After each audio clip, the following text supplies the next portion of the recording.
The air in the royal palace was thick with the scent of roses and freshly polished marble, masking a far deeper, more unsettling tension. Beneath the grandiose chandeliers and the gilded arches, a cold chill lingered, an invisible, unspoken threat that weighed heavy on every footstep, every whisper. Outside the towering stone walls, the kingdom was in the throes of a false peace, one that seemed unbreakable. But inside the palace, behind the walls that glittered like a dream, there was something much darker brewing. Amara shuffled through the narrow, forgotten corridors, her cane tapping against the stone floor with a rhythmic, deliberate sound that echoed in the silence. Each step was a battle not just against the weight of her years, but against the memories that haunted her, twisted and sharp as thorns. She had once been a part of the royal court, a figure of immense power, a shadow whose presence whispered through every chamber, unseen but always felt. But now she was no more than a ghost, a relic of a past so carefully buried that even the most loyal servants had forgotten her name. Yet, in the depths of the kingdom, something was stirring. Amara's eyes were sharp, the same as they had been when she was the quiet power behind the throne. But now they were filled with a certain resignation, a resignation she had worked so hard to cultivate over the years. For beneath the layers of aging skin and silvered hair, she had long ago abandoned the illusion of peace. The palace, with its velvet curtains and golden goblets, was nothing more than a gilded cage, a place where those who had once called themselves rulers had lost their humanity.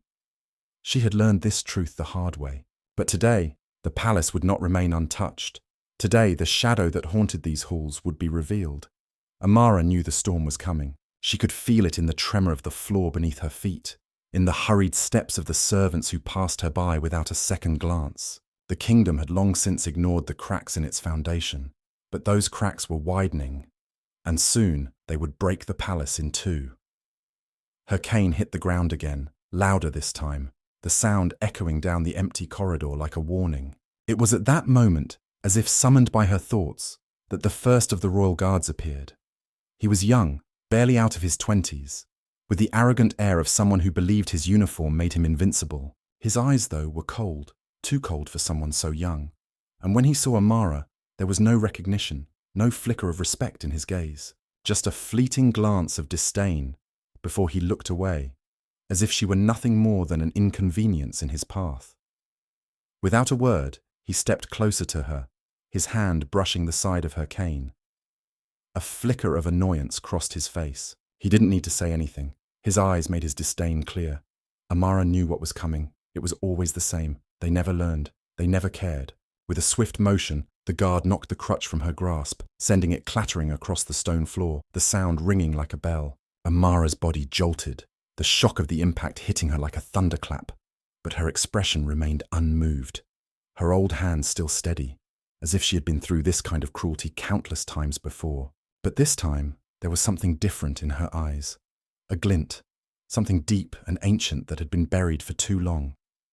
She didn't need to fight back. The battle had never been about strength. It had always been about something much deeper, something far more dangerous. The guard looked at her now, his brow furrowed in confusion. Why hadn't she screamed? Why hadn't she fallen to the floor in agony, as all the others would have? The moment stretched, thick with unspoken words, before he finally turned and began to walk away. But Amara's gaze never left his back. The storm was coming, and it would not pass him by. Not today. She reached down, slowly, with hands that had seen the rise and fall of kingdoms, and retrieved her cane from the cold floor. The guard's insolence was just the beginning. Today, something would break, and it would not be her. Her pulse quickened, the weight of a long-buried truth stirring within her. The walls of the palace, the royal halls, the guards and their brutal ignorance, they were all about to become part of a much larger story, and Amara, she would be the one to write it. The shadow of the kingdom's forgotten past had returned, and this time no one could hide from it.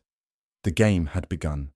The palace, with all its grandeur, hid its true nature well. Behind the dazzling gold walls, beneath the soft murmurs of courtly etiquette, there were things that no one spoke of, things that people dared not mention in polite conversation. But Amara had seen it all, had lived it all, and in her solitude, she often wondered why she had allowed herself to forget. Her life had been a game of survival, a labyrinth of manipulation and compromise, where any wrong move could end it all. She had been one of the few who understood the power of silence, of disappearing into the shadows when needed. She had learned long ago to hold her tongue when insults were thrown her way, when the whispers of her people, black as midnight, were buried under the golden opulence of the palace. The kingdom, though beautiful on the surface, had always been a place of deep-rooted racism, where those of darker skin were relegated to menial tasks, ignored or looked down upon. It was a place where bloodlines defined status, and anyone who did not fit within the narrow confines of the elite was dismissed as less than human. Even the queen, with all her delicacy and grace, was not immune to the ways of the court. She too carried the weight of these biases in her heart, though she tried to hide them beneath her royal veneer. Amara had been born into this world, raised by a mother who had been a slave and a father who had been a merchant. Her family, though poor, had a deep understanding of the kingdom's inherent inequality. As a child, Amara had always dreamed of escaping it, of finding a place where she could stand tall, be proud, and be respected for the person she was. But as she grew older, reality had a way of forcing itself into her mind. Dreams faded in the face of survival. When she had been taken into the palace, it was not as an honored guest or noblewoman. She was a servant, one of many whose lives were insignificant compared to the shimmering royalty that ruled the land. Her days were spent cleaning the floors of the palace, serving at banquets, and tending to the needs of the nobles who paraded their wealth and status like shields. Every glance she received, every word spoken to her, was laced with contempt, for she was just a black servant, invisible and unworthy of recognition. But Amara had learned to play the game well. She'd learned how to navigate the delicate balance between power and submission. She had stood by the queen's side when her duties required it, had whispered in the ears of powerful men, all while keeping her own secrets hidden deep within her. The queen, with her porcelain skin and cold blue eyes, had always treated Amara with a kind of detached disdain. She never looked at her as an equal, never acknowledged her as anything more than a tool. But Amara had seen the cracks in the queen's facade, had watched her falter during moments of stress. There was fear in her eyes, fear of the things that lurked just beneath the surface of the kingdom, things the queen was not yet ready to confront. Amara's position in the palace, though subservient, had given her access to information no one else had. She knew the court's darkest secrets, knew the ways in which the nobility quietly funded wars that destroyed entire villages, knew of the backroom deals made to keep the kingdom's poor in line. She had seen the king's temper flare when he was challenged by those below him, had witnessed the subtle yet deliberate oppression of the darker-skinned folk, forced into servitude, tortured behind closed doors, treated as less than animals. And yet, through it all, Amara had played the role of the invisible servant, blending into the background, just another face among many. But now, in the shadows of the palace, things were beginning to change. The anger she had long kept buried was starting to surface, and the contempt she had hidden so well was beginning to show itself. The day she had encountered the royal guard, young and arrogant, had been a catalyst, a spark that reignited her sense of justice, her desire for revenge, and the truth that had been buried in the deepest parts of her soul for years. She was tired of being the invisible woman, tired of being dismissed and disregarded. She would no longer let her dignity be trampled underfoot. But this was not just about one guard. It was about everything. It was about the system that had allowed such behavior to flourish, about the system that kept people like her in chains, whether they were visible or not. Amara's mind churned as she slowly made her way to the servants' quarters, her cane tapping lightly on the floor. The noise reverberated in the quiet, as if the very building itself was waiting for something to happen. The servants' quarters were always the same, dank, dark, and filled with the smell of sweat and food. It was a far cry from the grand halls where the nobles wined and dined in their finery. She entered the room, where the other servants barely looked up from their tasks. There was a sense of resignation in the air, a silent understanding that this was their place, that they would never be allowed to rise above it. They were the forgotten ones, the invisible ones. And Amara had once been like them, silent, subservient, and meek, but not anymore. The tension in her body was palpable, a quiet storm brewing within her. She moved through the room, unnoticed by the others, until she reached the back corner where a small, weathered chest sat. Her chest. She hadn't opened it in years, not since the days when she had thought she could escape the palace, when she had believed that there was something beyond this suffocating world. But now, it called to her again. Amara crouched down and slowly unlocked the chest, her fingers trembling with a mixture of anticipation and fear. Inside, she found what she had been hiding for so long, the remnants of a life she had left behind. A small bundle of old letters, a faded photograph, and a carefully folded black cloth. She held the cloth in her hands for a moment, letting the weight of it settle on her palms. It had been a symbol of her past, of a time when she had been more than just a servant, more than just a shadow. It was a reminder of the power she once held. She closed the chest and sat in the corner, her back against the cold stone wall, the quiet hum of the palace a stark contrast to the tumultuous thoughts racing through her mind. The images of the palace guards, the queen's cold gaze, and the casual cruelty of the courtiers filled her vision. The walls of this place, so grand and opulent, were built on the broken backs of the powerless, and it was time for those walls to come down. As Amara sat there, the weight of everything, every insult, every act of racism, every moment of humiliation, pressed down on her chest like an iron hand. Her resolve hardened. She would not be silent any longer. She had spent too many years hidden in the shadows, watching as the kingdom crumbled under its own corruption. It was time to act. The guards who had scorned her, the nobles who had trampled on her dignity, she would make them pay. And not just them. She would bring down the entire system that had allowed such cruelty to thrive. The storm was coming. It was only a matter of time before it tore through the palace, ripping apart the fragile veneer of civility that had been built over centuries of oppression. And Amara would be the one to light the fire. In the distance, the sounds of the palace festivities continued, the laughter and music echoing through the halls, a stark contrast to the chaos that was about to unfold. But Amara knew that this false merriment would not last. Something had shifted within her, something that could not be undone. She would no longer be the invisible servant. The kingdom would learn her name, and when they did, they would understand that they had underestimated her for the last time. The world she had lived in, the world of hidden prejudice and quiet cruelty, was coming to an end.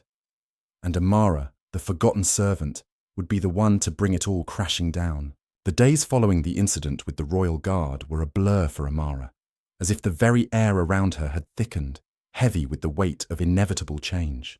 Her thoughts raced, flickering from one memory to another, each moment an injustice she had long endured, each face a reminder of what she had been made to bear. The quiet, seething rage that had always lurked beneath the surface of her skin had begun to push forward, carving its path through the memories of every humiliating glance, every cruel word spoken in the halls of the palace. The truth was this: Amara had never truly belonged here. The palace had never been her home. It had been a prison, a gilded cage where she had been forced to accept her place as the servant, the silent observer, the shadow. She had been raised to know her station, to understand that as a woman of colour, her very existence in the royal court was an anomaly, a blip on the otherwise flawless radar of high society.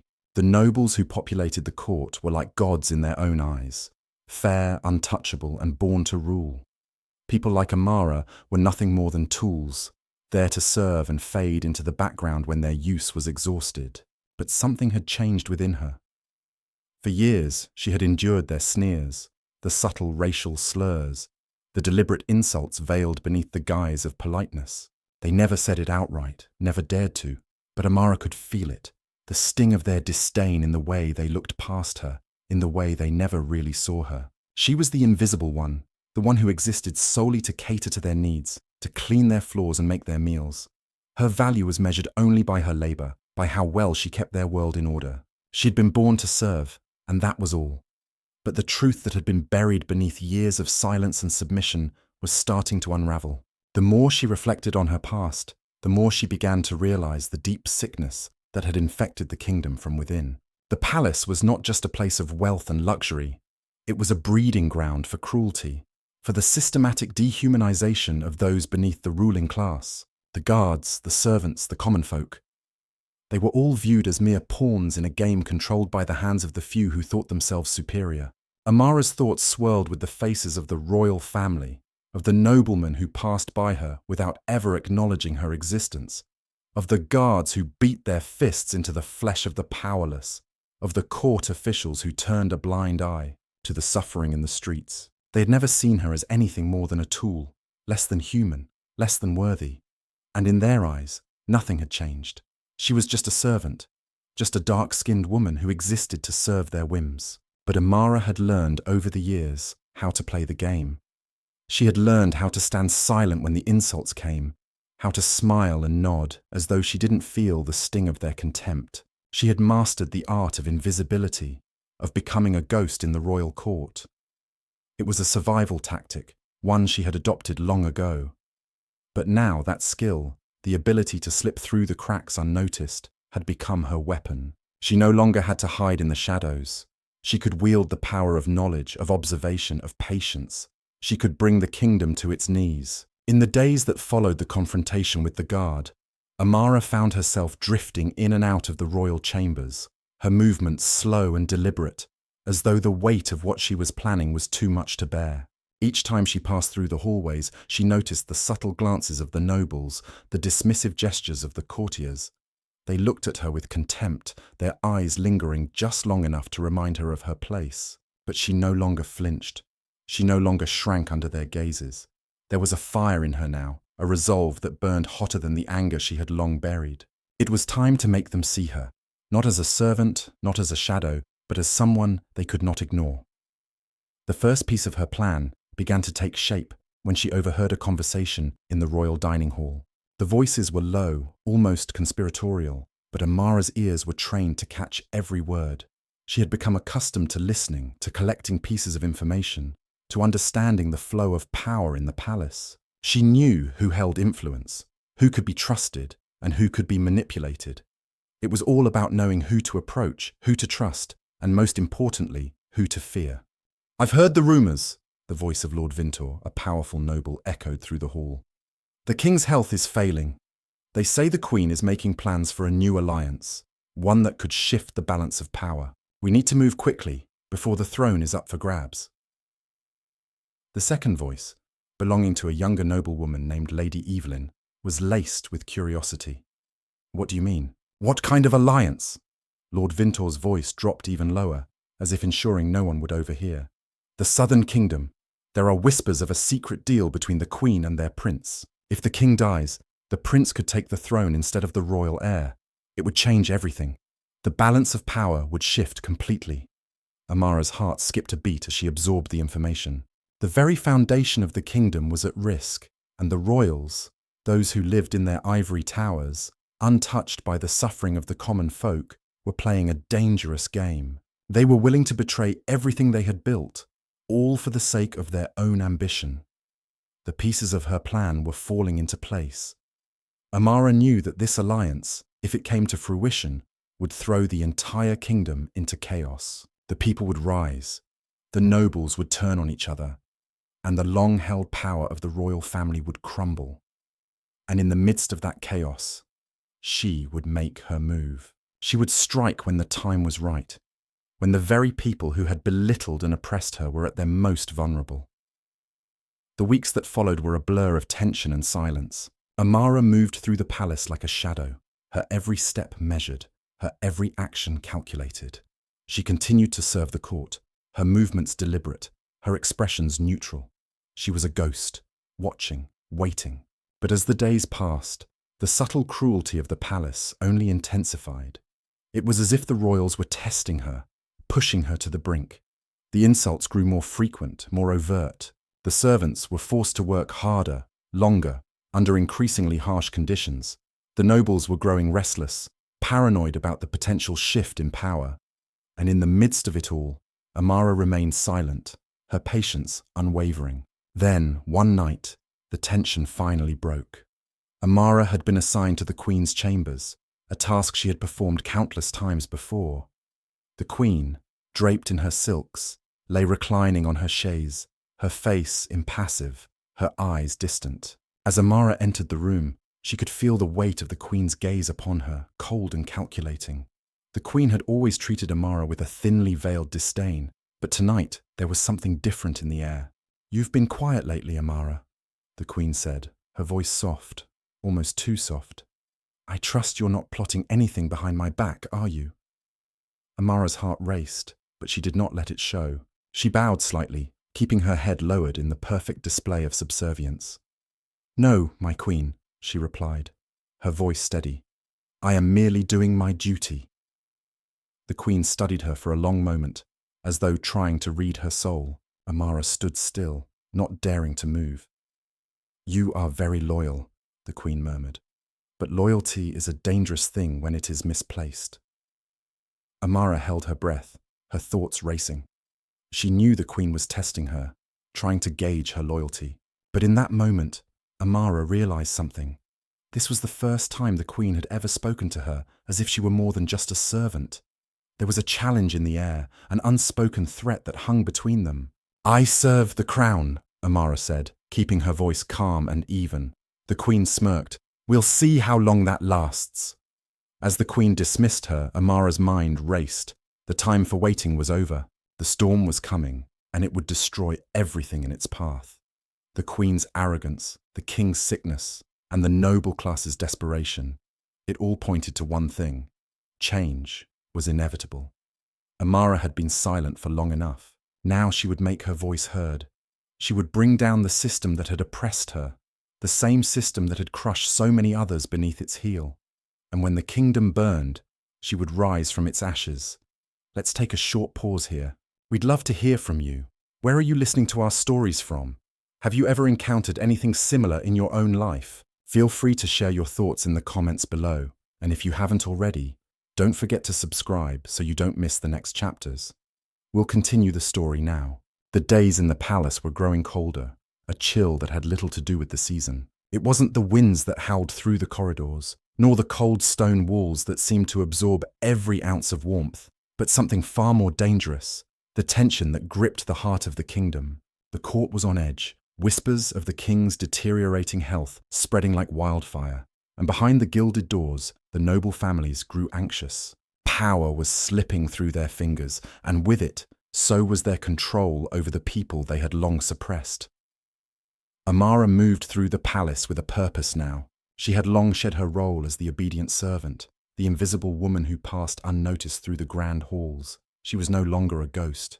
The plan she had set in motion was taking shape, and with every step, she could feel the walls of the palace closing in on the royals, tightening around them like a vice. She had not forgotten the incident with the royal guard, the young man who had knocked her crutch from her hands without so much as a second thought.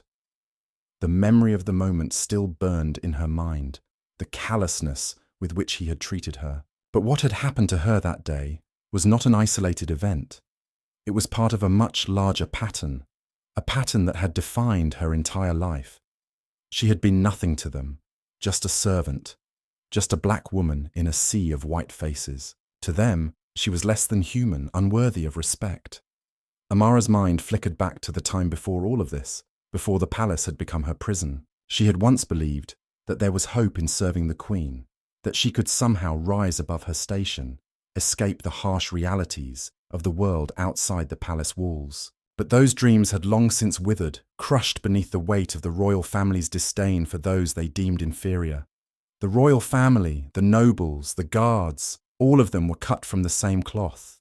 They shared the same belief that power was their birthright, that the world existed to serve them. The lower classes, those born into poverty, those with darker skin, were nothing more than tools, their lives dispensable in the pursuit of wealth and power. Amara's thoughts were interrupted as she passed through a corridor lined with portraits of the royal family. Their painted smiles seemed frozen in time, their faces untouched by the horrors they had inflicted on others. But behind each smile she saw the truth, arrogance, entitlement, cruelty. It was there in the eyes of the king, in the cold gaze of the queen, in the faces of the courtiers who prided themselves on their superiority. She had never been blind to their cruelty, but it was only now, as she watched the kingdom teeter on the edge of collapse, that she truly understood the depths of their corruption. The queen, despite her beauty and grace, was no better than the king. She, too, had built her empire on the suffering of others. She had tolerated the mistreatment of those who served her, turning a blind eye to the injustices that occurred behind the palace walls. Her kindness, when it was shown, was a mask, a performance designed to maintain her power. The queen had always treated Amara with the same cold indifference that she had shown to all of the darker-skinned servants. Amara had been nothing more than a shadow in the queen's world, a silent, invisible presence meant to cater to her every whim. The queen had never once acknowledged Amara as an equal, never once seen her as a person. She had been just another cog in the machine that kept the royal family in power, another face among many, nothing more than a servant to be used and discarded when no longer needed. But now, things were different. Amara had begun to see the cracks in the queen's armor. The whispers about the king's failing health were growing louder, and with them, the queen's desperation. She could feel it in the way the courtiers spoke to her, the way they looked at her with barely concealed contempt, as if they were watching her for signs of weakness. They were all playing the same game, each one vying for control, hoping to be the one who emerged victorious when the king finally passed. But Amara knew something they did not. She knew that the kingdom was built on a foundation of lies, and when the truth was revealed, the whole system would crumble. She had seen the queen in her most vulnerable moments, when the mask of royalty slipped, when the walls came down, and the true woman beneath emerged. In those moments, the queen was not a ruler, but a frightened, fragile creature, just like the others. She had watched the queen struggle to maintain control, to keep her composure as the pressure of the court mounted. She had seen the queen lash out in private, her words sharp and venomous, as if she could somehow hold the kingdom together with sheer will. But no amount of anger, no amount of power, could change the fact that the queen was losing control. The moment came one evening, as Amara stood in the courtyard, watching the last remnants of the sun dip below the horizon. She had been summoned to the queen's chambers once again, and though she knew it was a task she had performed countless times before, this time felt different. The air was thick with anticipation, as if something was about to shift, something that could change everything. When Amara entered the queen's chambers, the queen was standing by the window, her back to her. She had removed her royal attire, and for the first time, she looked like a woman rather than a queen. The heavy crown had been set aside, her silken gown hanging loosely from her frame, her hair falling in soft waves around her shoulders. She looked tired, her face pale and drawn, as if the weight of the kingdom was finally taking its toll. Amara, the queen's voice was soft, almost gentle, but there was something cold beneath it, something that made Amara pause. I trust you've been keeping yourself busy. Amara didn't answer right away. She had been keeping herself busy, yes, but not in the way the queen would expect. She had been gathering information, listening to the whispers of the court, watching the cracks in the royal family's facade grow wider. She had learned more in the past few days than she had in years of serving them. I've been doing my duty, my queen, Amara replied, her voice steady, betraying none of the thoughts running through her mind. The queen turned to face her, her eyes narrowing slightly as if studying Amara for the first time. There was a flicker of something in her gaze, recognition perhaps, or suspicion. Amara had long been the queen's shadow, but now, in the quiet of the room, there was a different kind of tension between them. You've been a loyal servant, the queen said, her voice almost contemplative. And yet I can't help but wonder, what is it that you truly want, Amara? The question hung in the air, and for a moment Amara was silent. She had spent so many years thinking about this moment, about the question of what she truly wanted. She had wanted freedom, respect, and dignity, things that had always been denied to her. But now, as the queen stood before her, the answer seemed clear. I want to be seen, Amara said, her voice quiet but firm.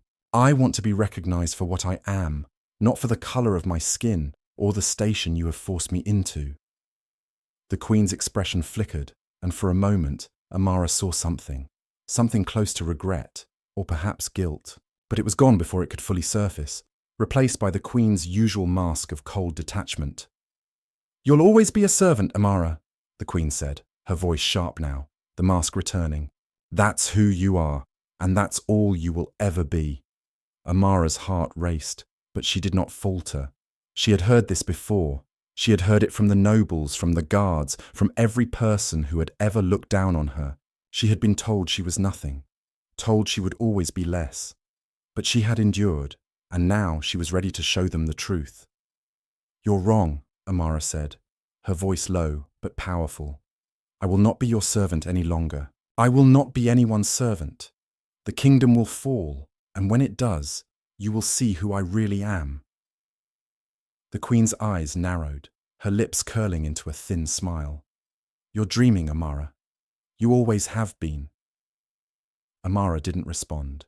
She turned and left the room without another word, her heart pounding in her chest. She knew what she had to do now. The game had changed. There was no turning back. The kingdom was on the brink of collapse, and when the time came, Amara would be the one to tear it all down. The royal family would fall, and the world they had built on the backs of the oppressed would crumble to dust. And when it did, Amara would rise from the ashes, not as a servant, but as a force to be reckoned with. The truth would come to light, and the kingdom would learn that even those they had cast aside had the power to destroy them.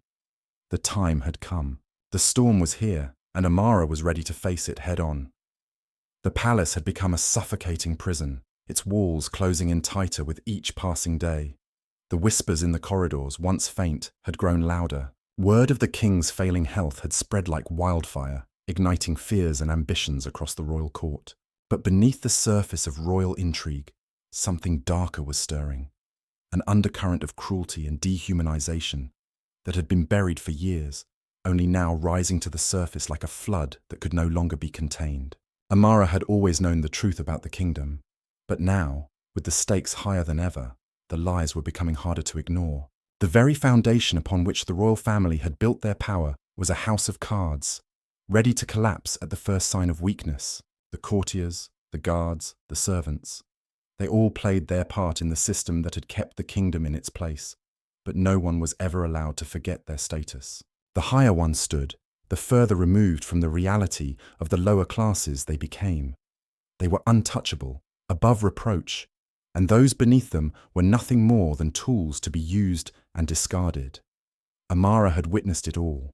She had seen the contempt in the eyes of the nobility when they looked at her, disdain for her race, for her status, for her very existence. It was the same contempt that had been poured onto generations of people like her, the ones who had served the crown without ever being seen as equals. It was the same contempt that had been ingrained in the very fabric of the palace, so deeply embedded that no one questioned it.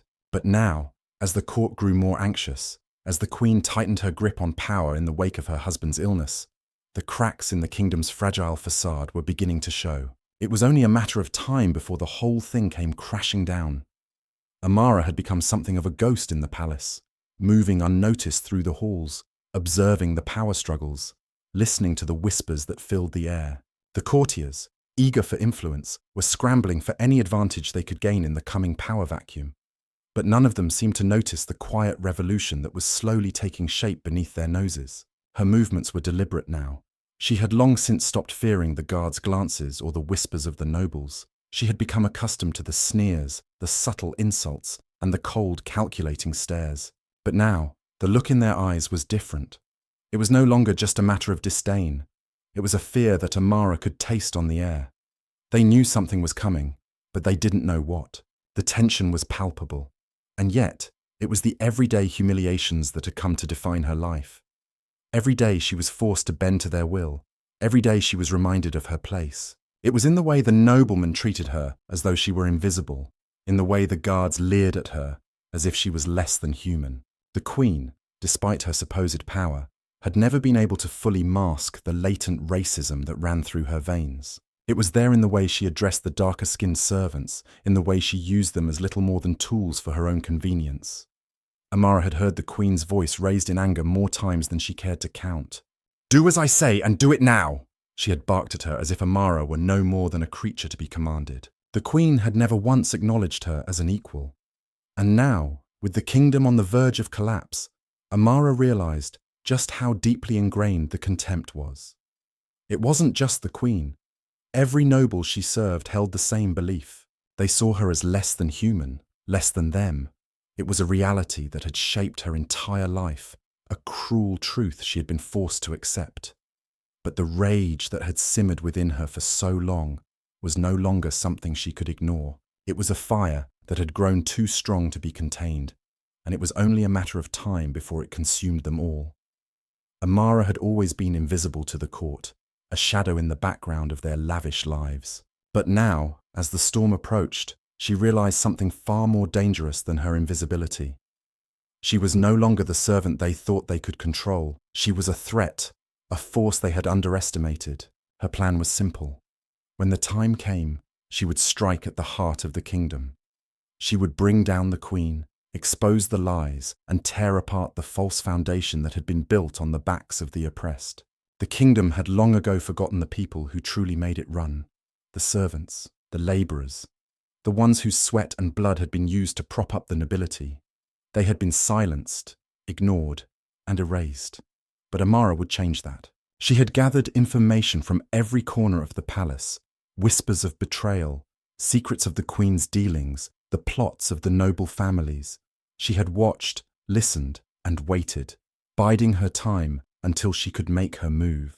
And now, as the queen's desperation grew, as the nobles turned on each other in a bid for control, Amara could see that the moment was approaching. One evening, as the grand feast was being prepared for the courtiers, Amara stood in the shadows, watching the proceedings with a cold, calculating gaze.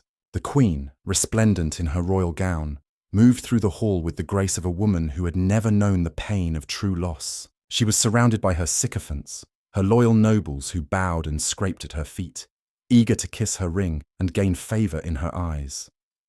Amara could see the fear in their eyes, the uncertainty that lurked beneath their polished exteriors. The queen was losing her grip on the kingdom, and they all knew it. As the nobles laughed and toasted to their future, Amara's mind was already on the next steps of her plan. She had learned too much, seen too much to let the court continue in its ignorance. It was time for the kingdom to face the truth, and she would be the one to reveal it. The feast carried on, the sounds of music and merriment filling the grand hall. But beneath the surface, there was a growing unease. The courtiers were not just celebrating, they were positioning themselves, jockeying for power in the coming days of uncertainty. They saw the queen's weakness, and they were ready to pounce. But Amara's mind was focused on something else entirely. She knew that the time was near. She had been patient for so long, and now the moment of reckoning was finally within her reach. The feast was drawing to a close when Amara was summoned once again to the queen's chambers. This time, however, there was no mask of civility in the queen's eyes. The anger was palpable, her fingers trembling as she dismissed the courtiers with a wave of her hand. She was desperate, her facade slipping as she struggled to maintain control of her kingdom. "Amara!" the queen said, her voice trembling with barely contained rage. "Do you think I don't see what's happening? You think you can hide in the shadows forever?" Amara stood silently in the doorway, her heart racing. The queen's eyes were narrowed, her lips trembling with the effort to control her emotions. There was a rawness in her voice, an edge of vulnerability that had never been there before. "I've done nothing but serve you, my queen," Amara replied, her voice steady, despite the storm raging inside her. The queen stepped closer, her gaze sharp and unforgiving. "You think I don't know what you've been doing? You think I don't see the way you've been whispering to the others? You've been sowing the seeds of rebellion, haven't you?" Amara stood her ground, not flinching under the queen's gaze. "I've been doing what you've taught me, my queen. I've been serving the kingdom." The queen's face twisted in anger. "Lies! All lies! You think I don't know what's coming? You think I can't see the danger in your eyes? You may have been loyal once, but now you are nothing but a threat." Amara took a deep breath, her resolve hardening. The queen's words were meant to intimidate, but they only fueled the fire that burned inside her. The time for silence was over. "You've made your bed, my queen," Amara said softly. "Now you will lie in it." Without another word, she turned and walked out of the queen's chambers, her heart pounding. The moment had come, the pieces were in place. The storm was about to hit, and there was no turning back. The kingdom was on the brink of destruction, and Amara was the one who would bring it down. The kingdom was trembling on the edge of disaster. For weeks, the tension in the air had grown unbearable, like the calm before a storm, the kind of quiet that was thick with impending danger. The nobles, though they tried to maintain their composure, were beginning to crack. Their whispers had turned into hushed, frantic conversations behind closed doors. Amara had watched it all unfold, her every move calculated, her every word measured. She had waited for this moment for years, and now, the time had come. The queen was losing control, her once firm grip on power slipping away with each passing day. The courtiers were no longer simply her subjects.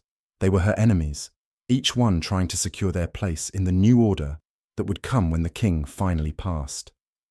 It was a game of survival, and the stakes were higher than ever. Amara could feel it, the fear, the desperation, the greed, and she was ready to exploit it. The royal court had always been a place of delicate balance. The nobility, with their finely embroidered garments and polished manners, believed themselves to be the elite, the rightful rulers of the land. Their power was unchallenged, their privilege absolute. But beneath the surface, there was a deep, festering sickness, a sickness that had been ignored for generations, one that had always been there, but had never been spoken of aloud. The racism, the xenophobia, the entitlement, it ran through the veins of the royal family and their court like poison, infecting every decision, every action. Amara had been a part of that world once. She had served the queen, cleaned the halls, tended to their needs, all the while being nothing more than a shadow, a tool to be used and discarded. She had been called many things by those who thought they were her betters. She had been called a pet by one nobleman, a thing by another. The queen herself had once spat out the word servant as though it were a curse. Amara had learned early on that in their eyes she was less than human, less than them. Her skin, her history, her very existence were reminders of a world they wished to forget. But no more. No longer would she accept being the invisible woman, the one who toiled in the background while they revelled in their luxury. The time for silence had passed. Amara was no longer just a servant. She was a force, a storm that was ready to tear everything down. The breaking point came on a night like any other. The grand banquet hall was filled with laughter and clinking glasses as the nobles celebrated their false sense of security. The king's illness was no longer a secret. The entire court knew he was dying, but they pretended otherwise. They wore their smiles like armor, their lies like a shield. The courtiers danced and feasted, oblivious to the undercurrent of rebellion that was stirring just beneath their feet. Amara had been working in the kitchen that evening, preparing the lavish dishes that would be served to the royal guests. The kitchen was a chaotic place, full of noise and movement as servants scurried about, but Amara remained calm, focused. She had long ago learned how to blend into the background, how to remain unnoticed even when the palace buzzed with activity. But tonight, she was not simply going to observe. Tonight, she was going to act. The moment came when one of the guards, a young man who had always treated her with disdain, passed by the kitchen door. He didn't see her, of course. She was invisible to him, just another servant. But Amara saw him clearly. She knew his weakness. She knew how to get to him, how to manipulate him. She had seen him talking to a noblewoman just days before, laughing as he made crude jokes about the black slaves who worked in the palace. She had overheard him in the barracks, boasting about how easy it was to humiliate the servants, how they could do whatever they wanted, because no one would ever stop them. He had no idea that Amara had been listening. She moved quickly, slipping out of the kitchen and into the corridor. She knew exactly where he would be headed. He was going to check on the guards at the front gates, as was his nightly routine. The palace had many entrances and many more secrets. This was her chance to strike, to send a message. She followed him silently, her footsteps light but deliberate. She could hear his voice in the distance, laughing as he walked toward the front gates. It was the kind of laugh that grated on her nerves, the kind of laugh that always came when a man thought he had the world at his feet, when he thought he could do anything without consequence. She had heard that laugh too many times before. Amara caught up with him in a darkened hallway just outside the courtyard. He was alone, his attention diverted by the noise coming from the banquet hall. She knew she had only a few moments before he would turn the corner and be lost to her sight. Without hesitation, she stepped forward, blocking his path. He stopped short, his eyes narrowing as he looked at her. "What do you want, servant?" he sneered. His voice dripped with arrogance, his expression one of pure disdain. Amara stood still, her gaze unwavering. "I'm not here to serve you," she said softly, her voice barely above a whisper, but with a firmness that made him pause. The guard scoffed, his hand reaching for his sword. "Don't you know your place? You're nothing but a filthy servant. You should know better than to speak to me like that." But Amara didn't flinch. She didn't move. "I know my place," she said, her voice cold and steady. "But you don't know yours." In an instant, she moved. The guard's hand faltered as he tried to reach for his weapon, but Amara was faster. With one swift motion, she grabbed him by the wrist, twisting it in a move that disarmed him before he could react. The guard staggered back, shocked by her strength. He had underestimated her, and now it was too late. "Listen to me," Amara said, her grip tightening on his wrist. "You think you're untouchable, that you can do whatever you want without consequence. But I'm not like the others. I won't be silenced, and neither will the others." The guard's eyes widened in confusion. He was struggling to free himself, but Amara's grip was unyielding. "What are you talking about?" he spat, his voice trembling now, no longer filled with bravado. "You think you can threaten me?" "I don't need to threaten you," Amara said, her voice cold as ice. "I just need you to understand that the kingdom you've built on the backs of people like me is crumbling, and when it falls, you won't be safe." She released him with a sharp push, sending him stumbling back against the stone wall. The guard stared at her for a moment, his face flushed with anger and fear. But Amara didn't wait for him to speak. She turned and walked away, disappearing into the shadows. The message had been sent. Amara's heart was racing, but she didn't stop. She knew that the confrontation with the guard was only the beginning. The time for subtlety was over. The courtiers, the queen, the guards, they all had to understand that the world they had built on their arrogance and cruelty was coming to an end. Amara wasn't going to play their game anymore. She wasn't going to be their invisible servant, their silent pawn. The time for revenge had come. As the sound of laughter and music echoed from the banquet hall behind her, Amara realized something important. She was no longer afraid. She was no longer the woman who hid in the shadows, afraid of what might happen if she spoke out. Now, she was the one in control, and the kingdom would learn her name. The storm was coming, and there would be no shelter from it. The palace, once a towering symbol of power and privilege, was starting to crumble from within.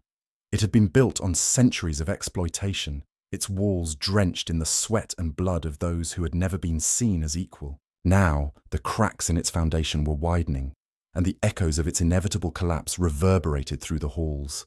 Amara could feel it, every day becoming more charged, more volatile. The air was thick with tension, and the court, once so composed in its gilded arrogance, was unraveling.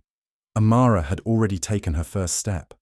The moment she had confronted the guard in the hallway, everything had changed. She had sent a message, loud and clear, that she would not remain invisible, that she would no longer be the silent servant at the beck and call of the royals and their sycophants. The guard had been one of the most arrogant, a young man who had risen through the ranks simply because of his birth and his position. He had been a symbol of everything wrong with the system, the entitlement, the racism, the casual cruelty that had been the hallmark of the royal court. And now, in his humiliation, he had become a symbol of something else, the beginning of the end. In the days that followed, the mood in the palace shifted. The courtiers, once secure in their positions, began to look over their shoulders, unsure of who to trust. The whispers had started to spread, quiet at first, but growing louder with each passing hour. There were rumors of rebellion, of unrest in the lower chambers. The servants, once docile and submissive, had begun to speak in hushed tones, their eyes filled with something more than fear, anger, resentment, the first stirrings of defiance. Amara knew she had started something, but it was only the beginning. The real work lay ahead. She had carefully plotted her next moves, knowing full well that she couldn't act too quickly. Timing was everything. She had to make sure that when the storm finally came, it would be swift and undeniable. A tidal wave that no one in the court would be able to survive. The queen, ever the picture of grace and poise, had been more nervous than usual lately. Her carefully constructed facade of calm was slipping. She moved through the palace like a ghost, her eyes haunted, her once commanding presence now diminished. She was afraid, and it showed. Every step she took, every decision she made, was laced with desperation. Her mind was consumed by the crumbling reality around her, and she had begun to make increasingly erratic moves, lashing out at those closest to her. The queen was on the edge of madness, her hold on the throne slipping further by the day. Amara had seen the cracks before.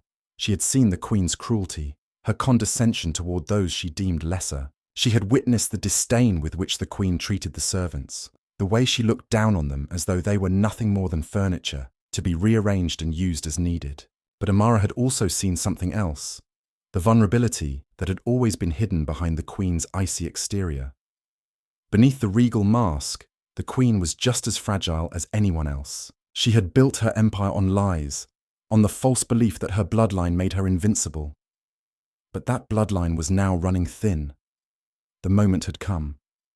It was time for Amara to take the next step. She knew that the queen had been meeting with the most influential nobles, trying to secure alliances to bolster her faltering power. The whispers of betrayal had reached Amara's ears, and she had carefully pieced together the truth. There were factions within the court, nobles who were already plotting to turn on the queen, to betray her when the time was right. They were ready to abandon her, ready to secure their own futures, even if it meant throwing the queen to the wolves. Amara was prepared to use this. She knew that the queen's desperation would drive her to make mistakes that would expose her for what she truly was.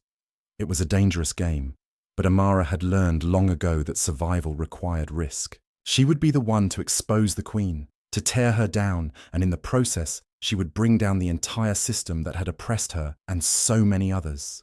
The next evening, the grand banquet hall was filled with the usual suspects. The nobles, the courtiers, the sycophants who had long kissed the queen's ring and flaunted their wealth and status. They all seemed to think they were untouchable, that their position was secure.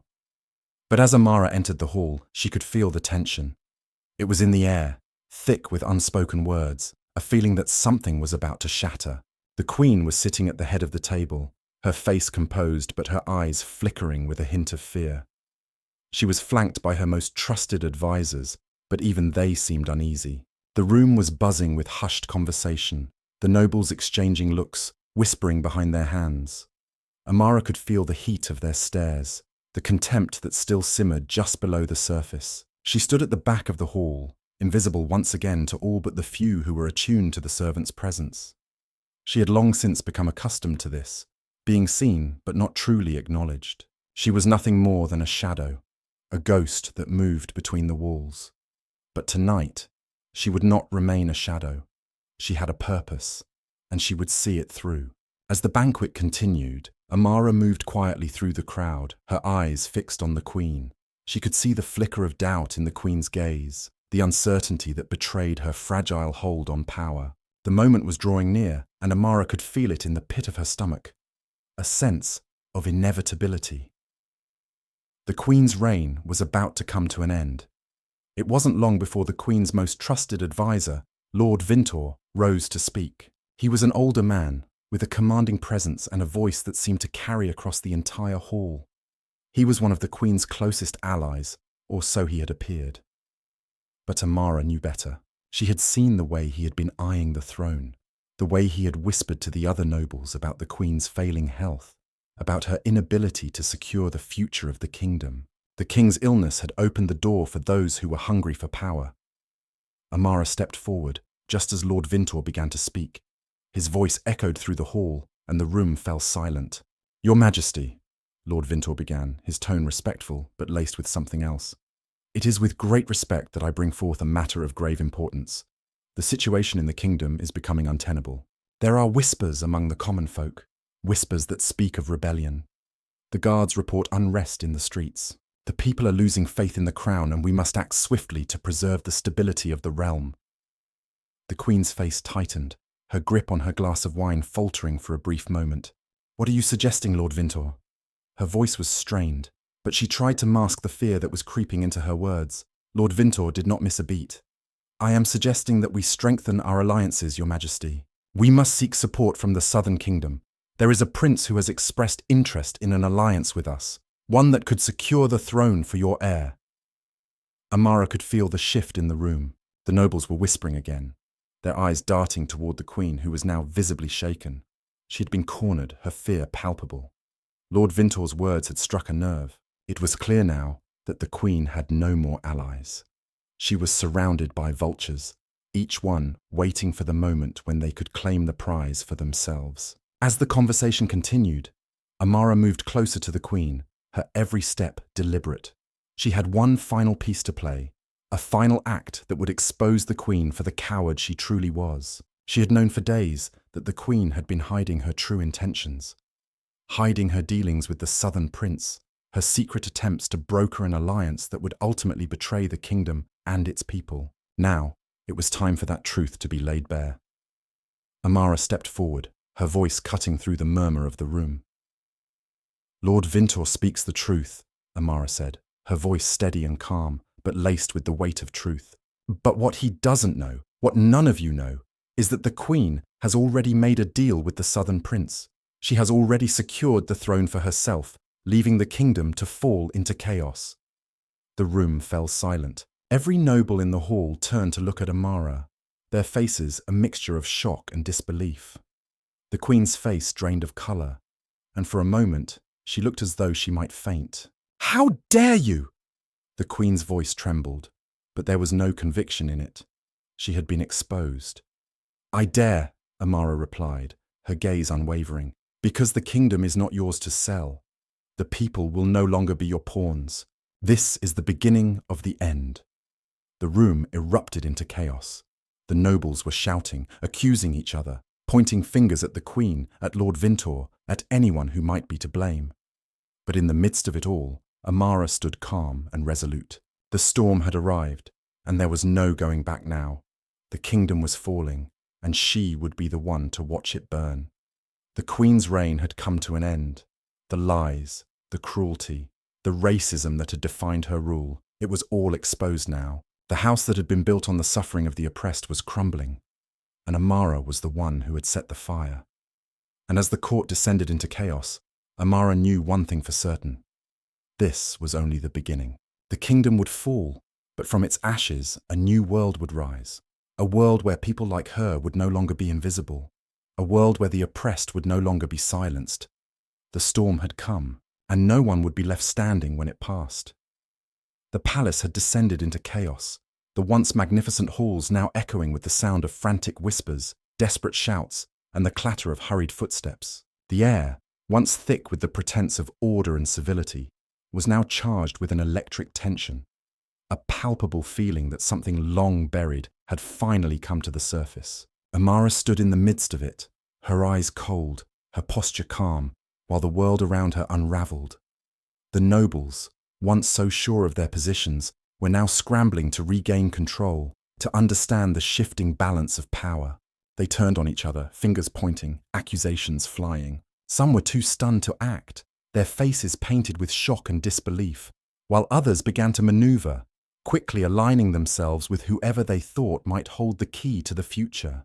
The Queen, her carefully constructed facade shattered, stood at the center of the storm, her once pristine appearance now faltering. Sweat beaded on her forehead, and her hands trembled as she clutched the edge of her chair. For Amara, it was the culmination of years of preparation, of watching, waiting, and planning. She had spent every waking moment studying the court, learning its secrets, understanding its weaknesses. She knew that the kingdom, this gilded prison, had been built on oppression and lies. The royal family, with their delicate skin and perfect manners, had ruled over the kingdom with an iron fist, securing their wealth and power through centuries of exploitation and cruelty. They had convinced themselves that they were superior, that their birthright made them untouchable. But they had underestimated the very people they had oppressed, the people they had looked down upon and ignored. And now, Amara was making them pay. As the room erupted into chaos, the Queen tried to assert control, her voice rising above the din, but it was no use. The courtiers had lost their faith in her. The whispers of betrayal had already spread too far. Her power was slipping through her fingers, and Amara knew it. The Queen, once so poised and elegant, was now a mere shadow of her former self, a woman grasping at the last remnants of her crumbling empire. "Enough!" The Queen's voice, once commanding, now sounded hollow and weak. She looked around at the nobles, her eyes wide with panic. This is treason! I will not tolerate this. But Amara stepped forward, her presence cutting through the Queen's outburst like a knife through the air. The room fell silent, every eye turning toward her. The nobles' faces ranged from shock to curiosity, their eyes flicking nervously between Amara and the Queen. You will tolerate nothing, Amara said, her voice calm but powerful, because you no longer have the power to stop what's coming. Your reign is over. The kingdom will not be ruled by your bloodline any longer. The Queen's face turned red with fury. You insolent! I am no longer your servant, your majesty, Amara interrupted, her voice steady. I have not been your servant for a long time. The Queen's anger was palpable, but there was fear in her eyes now, fear that she had not felt in years. For the first time in her life, she was not in control. For the first time, she realized that the very people she had thought she could subjugate forever were rising against her. You think the people will follow you? The Queen's voice was laced with venom. You, a servant, nothing more than a lowly creature. You've no power here. I may have been a servant, Amara said, her tone cutting through the Queen's words. But I am not the one who's been sitting on a throne built on the backs of those you've crushed underfoot. You, the nobles, the entire system you've created. It's all coming down. The Queen's eyes narrowed, her expression hardening. You are nothing. You will never be more than what you were born to be. Amara's gaze never wavered.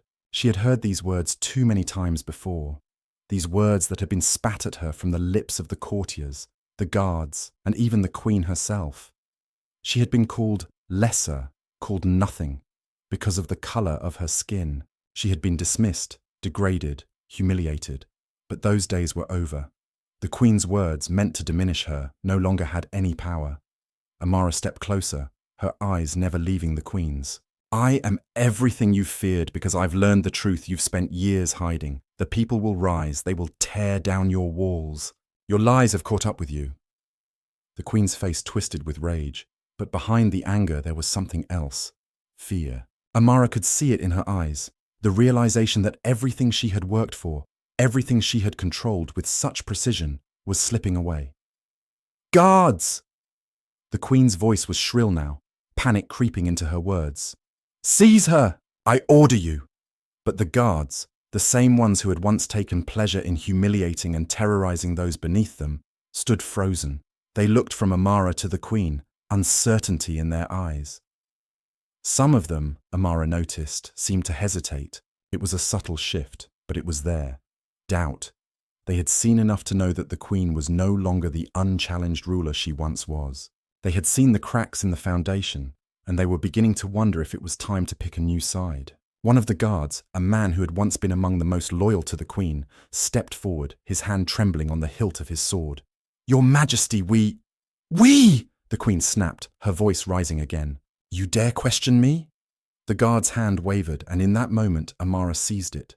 She had studied these men, learned their weaknesses. This one, she knew, had once been a kind man, someone who had been forced into a life of violence by the very system that now stood on the brink of collapse. He was conflicted, torn between loyalty to a dying Queen and the growing realization that his position was no longer guaranteed.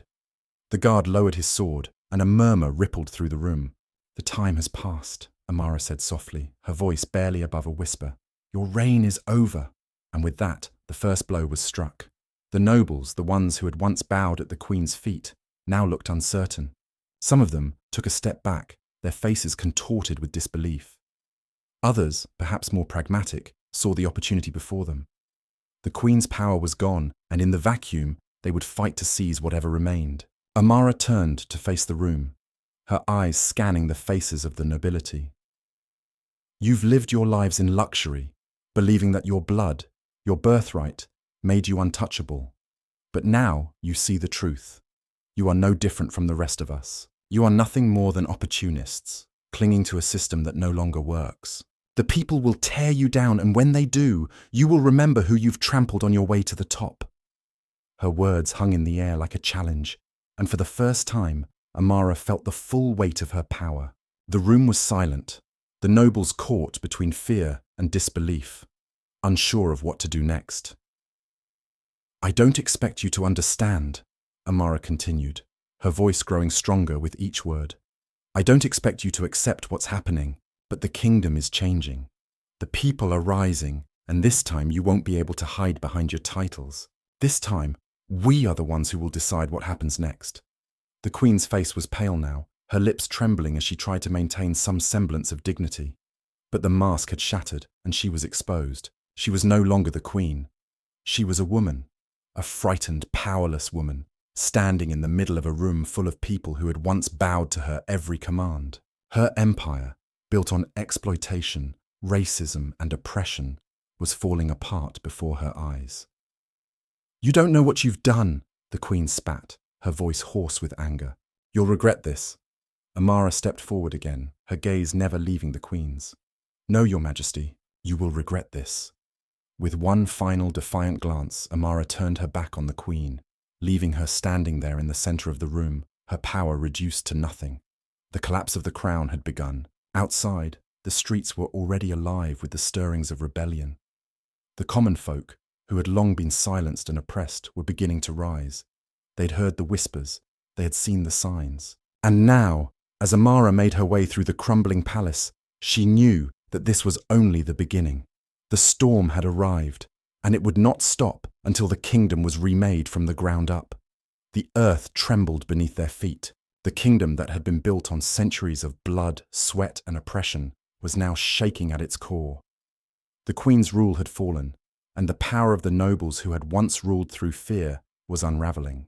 The air was thick with the sounds of revolution, the angry cries of the oppressed flooding the streets. It was as if a dam had finally broken, and the floodwaters were rushing through every corner of the kingdom. Amara stood at the window of the palace, watching as the fires began to light up the horizon. The city that had once bowed to the whims of the royal family was now rebelling against the very system that had kept it shackled. The people were rising, taking back what had been taken from them for so long. It was a sight that filled her with both satisfaction and sorrow. The world she had known, the world of palace intrigue, of whispered secrets and polite cruelty, was gone. It had burned away in the fires of rebellion, and there was no going back. The nobles, once so sure of their place in the world, were now scrambling to find refuge. Many of them had already fled, their estates abandoned as the common folk stormed their gates. The Queen, stripped of her title and her power, had retreated to the shadows, hiding from the very people she had once lorded over. But Amara knew it wasn't enough. The damage had been done, and the revolution was not going to stop until every last trace of the old regime had been erased. The sound of footsteps behind her broke her reverie. Amara turned to see Lord Vintor, the man who had once been one of the Queen's most trusted advisors, standing in the doorway. His face was pale, his once proud posture slumped in defeat. The once loyal servant of the crown was now a man whose future hung in the balance. "You've won," Lord Vintor said, his voice hoarse. "But at what cost?" Amara said nothing, her gaze fixed on the chaos unfolding outside. She could hear the distant sound of bells tolling in the city, the calls for justice echoing through the streets. The people had risen, but it was clear that they would not be satisfied with mere change. They wanted blood. "Do you think the revolution will stop now?" she asked, her voice low and even. Lord Vintor shook his head, his eyes darting nervously as he stepped further into the room. "I don't know. What happens next? What do you intend to do now that the Queen is gone?" Amara turned away from the window, her eyes locking onto Lord Vintor. "What happens next is not up to me. It never was. It's up to the people." Lord Vintor's face twisted with confusion. "The people? They're nothing more than rabble. They can't possibly understand what they're doing." "They understand more than you think," Amara replied, her voice cold. "They've lived in the shadows long enough. You and your kind have taught them the cost of submission. They've seen the blood spilled for their silence, and now they're demanding what is rightfully theirs: power, justice." Lord Vintor recoiled as if struck. "You think that this will bring justice?" He spat, his voice trembling. "This is chaos. It's madness. What will you do with all this power? You've taken everything from the Queen. What's left?" Amara stepped closer, her face inches from his. "I didn't take anything from the Queen. She took it from the people, and now they're taking it back." Lord Vintor took a step back, his eyes darting around the room, as if looking for a way to escape the inevitable. "You'll destroy everything. The kingdom, the court, the order. It will all be gone. The old order is gone. Amara said, her tone unwavering. And it will not be rebuilt. Not by you, not by the Queen. The people will rebuild it. This time, they will build it for themselves. For a moment, Lord Vintor stood silent, his face pale as he absorbed the gravity of her words. Then, as if a veil had lifted from his eyes, he seemed to deflate, his shoulders slumping in resignation. And what will you do with me? He asked quietly. What happens to the ones who served her? The ones who helped her build this house of lies? Amara's gaze softened, but only for a moment. You'll have to answer for your actions. All of you will. He nodded slowly, understanding the weight of her words. He was no longer a player in the game. His role had ended with the fall of the Queen. Amara's thoughts turned to the future. The streets outside the palace were no longer filled with the sounds of celebration. There was a new fear in the air, fear of what was to come. The revolution had been born in the ashes of the old regime, but it was clear that there were those who would fight to maintain the old power structures. The blood of the nobles had not yet been spilled, but it was only a matter of time before the wrath of the people reached them. And when it did, there would be no one left to protect them. The people will want more, Amara said, her voice low. They will want justice, but justice cannot be one-sided. It must be fair. It must be for all. Lord Vintor looked at her, his eyes filled with disbelief. You want fairness? After all this, you want to build something that will stand? I don't want anything, Amara replied. I don't need to rule. I never did. But the people have been broken for so long, and I won't let them be broken again. I will not let the cycle repeat. She moved toward the door, pausing for just a moment before turning back to face him. You should leave. The people are coming. They will have their reckoning. Lord Vintor hesitated, but then nodded slowly, his eyes filled with a mixture of fear and understanding. He had no place here anymore, no power left to protect him. Amara had taken that from him, just as she had taken it from the Queen. And now it was his turn to face the consequences. As Lord Vintor left the room, Amara stood still, listening to the distant cries of the people. She had spent so many years watching, waiting for the moment when she could act. She had suffered, endured insult after insult, abuse after abuse. But now, the time had come. The world had changed, and there was no turning back. Outside, the fires were burning brighter, the flames licking at the sky. The revolution had begun, but it would not end with the fall of the Queen. It would not end with the fall of the nobles. It would not end until the very foundations of the kingdom had been torn down and rebuilt from the ground up. The people had suffered for far too long, and now they would take their rightful place. Amara looked out over the city, her heart pounding with the weight of everything that was happening. This was only the beginning. There was so much more to do, so much more to fight for. And as she stepped out into the night, the flames of revolution at her back, she knew that nothing would ever be the same again. The world had turned on its axis. Everything that had once seemed certain, secure, and indomitable now lay in ruins. The flames that had lit up the horizon the night the Queen fell had not only consumed the palace walls, but had also spread through the streets, igniting something deeper within the hearts of the oppressed. The people were no longer afraid. They were no longer willing to hide, to remain invisible. The shackles of centuries of servitude had been broken, and with it, the foundation of the kingdom had shattered. Amara stood at the top of the palace steps, looking out over the city. The streets were filled with people, their faces covered in soot and ash, their eyes alight with the fire of revolt. They had come from every corner of the kingdom, united in their desire for change. The nobility, the once proud rulers who had looked down on them, were now hunted by their own fear. The cries for justice echoed through the streets, carried by the wind that whipped through the ruined buildings. The rebellion was not just a victory, it was a reckoning, and it was far from over. The world had been built on lies, lies that Amara had lived through, suffered through, lies told by the Queen, by the nobles, by the very system that had crushed her people for generations. They had been taught to accept their place, to endure the humiliation, to smile through the insults and the racial slurs, because that was the way the world was. They were told that their lives were worth less, that their suffering was just a part of the order of things. But now, as the sky began to brighten with the first light of dawn, Amara felt something she hadn't felt in years. Hope. Hope for something better. For something real.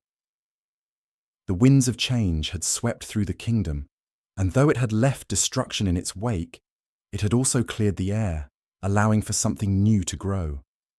The people were tired of being treated as less than human, tired of living in fear. They had been spat on, beaten, and told they were worthless their entire lives, simply because of the color of their skin or the circumstances of their birth. They had been called animals, less than men, and had been forced to live in the shadows, invisible and powerless. But now they were standing tall, their heads raised, no longer ashamed of who they were. Amara had heard the words, the racial slurs, the cruel remarks, the casual dismissal of her worth. She had felt the sting of being looked at as less than human, as something to be discarded. But now, those who had once spoken those words were trembling in fear. They had lost everything. They had no more power to wield, no more lives to control. Amara could still hear the Queen's voice echoing in her head. "You are nothing. You will always be nothing." The words had stung when they were first spoken, but now, as the revolution raged on, as the streets filled with the chants of the people, those words seemed meaningless. She was not nothing. She was the force that had brought this kingdom to its knees. She was the one who had shown the people their strength, their worth. The Queen had been wrong. They were not nothing. And now, they were everything. But the path ahead was not easy. The rebellion had claimed the palace, and the old order had fallen. But the people were left with a new question. What now? The violence had been necessary to tear down the walls of oppression. But rebuilding the kingdom, rebuilding society, would require something else. It would require understanding, healing, and a deep commitment to ensuring that the horrors of the past were not repeated. Amara stood at the center of the gathering, the once feared Queen's throne now empty. The room where the nobles once sat now filled with the faces of those who had been pushed aside for too long. There was a sense of unease in the air, a feeling that the people didn't know what to do with their newfound power.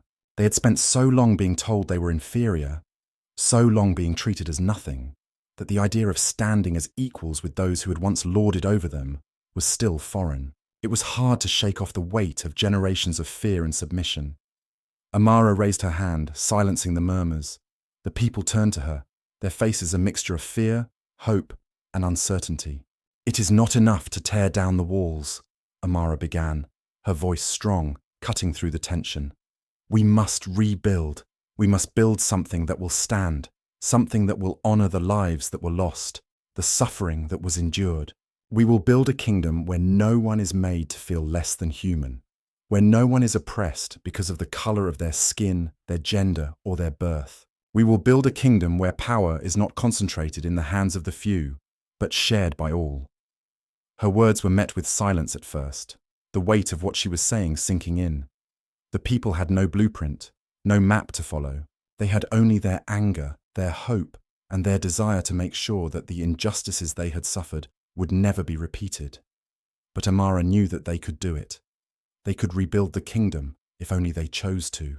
The silence stretched on until one voice, trembling but strong, called out from the crowd. "How do we rebuild? Where do we start?" Amara's gaze swept across the faces of the crowd, each one filled with a yearning for justice, for something better. She could feel the weight of the moment. This was the turning point. This was where it all began. "We start with ourselves," she said softly. "We start by recognizing that we are all equal. We start by ensuring that no one ever has to endure the humiliation we have faced. We build a new kingdom, not from the ashes of the old one, but from the hearts and minds of the people. We give everyone a voice, and we listen to what they have to say. We begin with love, with respect, with understanding. We build a kingdom where no one is judged by their appearance, where we all have the right to live freely." The crowd was silent for a moment longer, and then, slowly, the murmurs began. The tension started to dissipate, replaced by something else: determination, hope, the quiet but undeniable belief that change was possible. Amara turned away from the crowd, her heart heavy with the weight of what had been and what was yet to come. The path ahead would be long and fraught with challenges. The people would face opposition, and the scars of the past would not heal overnight. But this was their moment. This was their time to rise, to rebuild, to create something that would honor those who had fought for them. As she stood on the steps of the palace, the first light of dawn breaking over the horizon, Amara felt the wind blow through her hair. It was a new day, a new world, and she knew in that moment that the kingdom they were about to build would be one where no one would ever again be made to feel inferior, where no one would ever again be broken by the weight of oppression. She had helped bring down the walls of the old world, and now she would help build the new one brick at a time, with every voice, every soul, every heartbeat. This was the dawn of a new kingdom, and Amara was its foundation. We'd love to hear what you think about this story. What were your thoughts on the themes of power, oppression, and revolution? Have you ever experienced racism or witnessed it in your own life? Your experiences and opinions are incredibly important to us, and we value each and every one of you who engages with our stories. If you enjoyed this narrative, don't forget to like, subscribe, and share your thoughts in the comments. We appreciate your support so much, and it helps us continue to create content that resonates with you. Please feel free to leave a comment with a phrase related to the story, so we know you've listened all the way through. Wishing you a wonderful day ahead.